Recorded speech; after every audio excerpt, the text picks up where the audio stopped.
Have you ever been frustrated by not having a clear understanding of your project's goals and deliverables and how your team members should work together?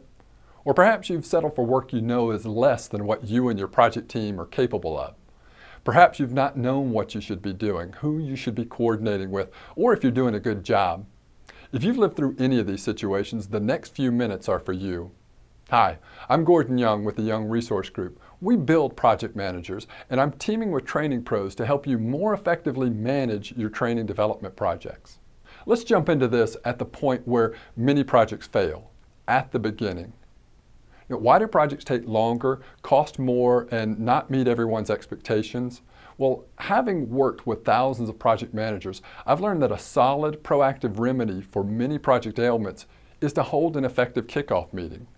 Everybody knows what to expect, from whom, and when things will get done. Kickoff meetings set the tone for your training project. And at a minimum, you want to describe the deliverables, schedule, and the budget.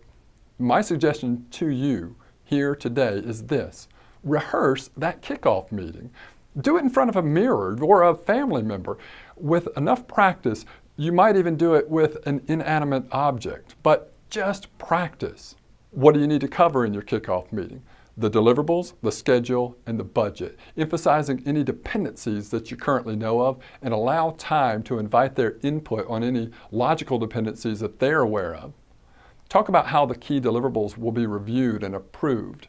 And for instance, who signs off on the product and who will be involved in the project so that those approvals go smoothly. Discuss how to deal with the uncertainty and the questions, such as how and to whom they should go for help or questions when they anticipate trouble, and why you want to deal with the anticipated problems instead of having to react to the problems. Talk about norms and customs. Give them a feel for what the organization values and how to perform in accordance with those expectations.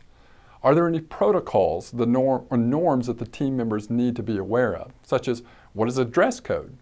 It may be as simple as describing if people normally talk to one another in the hallways in the cafeteria. And what is the level of formality in the meetings that the team members may be asked to participate in? And finally, while all this may seem absurd on the surface, it may be important to clarify that the use of media, is it okay for people to listen to music at their desks? And lay out your communication plan. What are the types, frequency, and methods of status updates you're expecting, as well as a preferred method of informal communications, such as who prefers emails or phone calls, or more personally, you stopping by the office or cube to discuss matters. While one team member may prefer data, numbers, and charts, this same approach may make another team member's eyes glaze over. And what about your sponsor? What's the best way to reach them so they quickly understand where the project stands and its needs? Your goal here is to get a feel for what works with each person on your team, both within the work team and up the chain of command so everyone is in sync.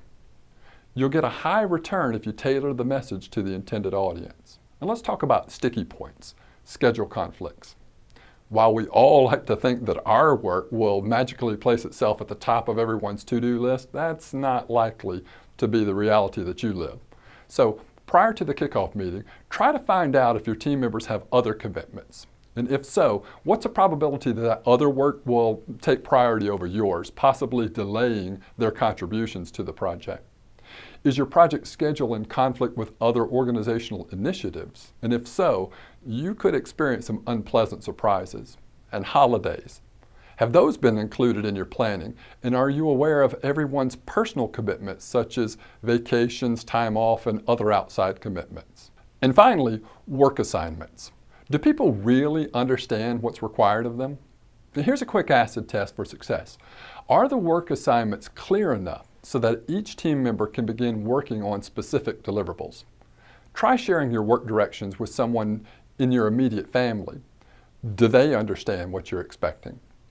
Sharing your work directions with someone outside of your work setting may give you a better understanding of the issues that are simply understood by the people that you work with routinely.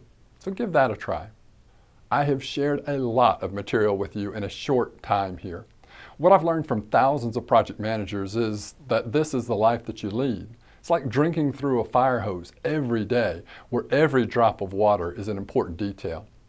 If you'd like a chance to experience these suggestions, to try out these skills in a safe, action-oriented setting, look into our workshop series, The Secrets of Sane Project Management. An outline of the working session is available on our website. We wish you the best. Thanks for watching.